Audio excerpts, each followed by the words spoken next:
Écoutez-moi attentivement pendant que je vous raconte cette histoire, parce qu'après l'avoir racontée, je veux que vous la racontiez à votre voisin.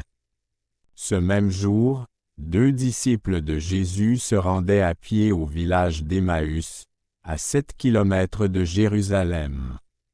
Tout en marchant, ils parlaient de tout ce qui s'était passé.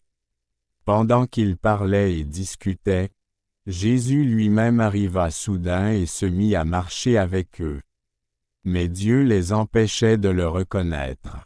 Jésus leur demanda, « De quoi discutez-vous si attentivement en marchant ?» Ils s'arrêtèrent net, la tristesse se lisant sur leurs visages.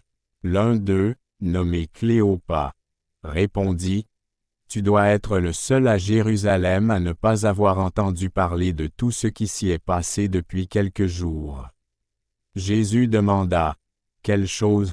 Ils répondirent, « Ce qui est arrivé à Jésus, l'homme de Nazareth. C'était un prophète qui faisait de grands miracles, et il était un maître puissant aux yeux de Dieu et de tout le peuple.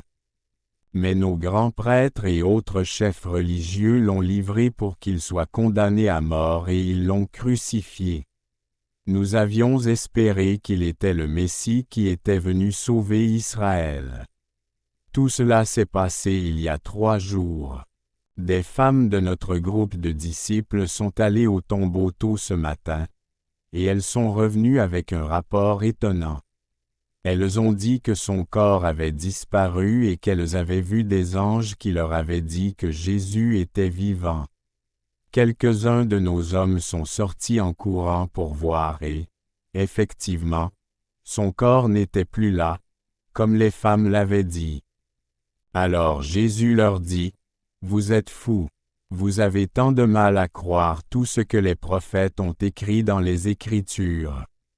N'était-il pas clairement annoncé que le Messie devrait souffrir toutes ces choses avant d'entrer dans sa gloire? » Jésus leur fit parcourir les écrits de Moïse et de tous les prophètes, expliquant, à partir de toutes les Écritures, les choses qui le concernaient.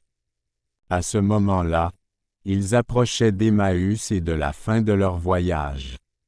Jésus fit mine de continuer, mais ils le supplièrent, « Reste avec nous pour la nuit, car il se fait tard. » Il rentra donc chez lui avec eux. Lorsqu'ils se mirent à table, il prit le pain et le bénit. Puis il le rompit et le leur donna. Soudain, leurs yeux s'ouvrirent et ils le reconnurent. Et à ce moment-là, il a disparu. Ils se dirent l'un à l'autre, « Notre cœur n'était-il pas tout brûlant lorsqu'il nous parlait sur la route et nous expliquait les Écritures ?»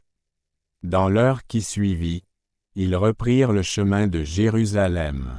Ils y trouvèrent les 11 disciples et les autres personnes qui s'étaient réunies avec eux et qui disaient, « Le Seigneur est vraiment ressuscité. Il est apparu à Pierre. » Alors les 2 d'Emmaüs racontèrent comment Jésus leur était apparu alors qu'ils marchaient sur la route, et comment ils l'avaient reconnu au moment où il rompait le pain. Et c'est ainsi que se termine notre histoire, qui se trouve dans Luc 24, 13-35.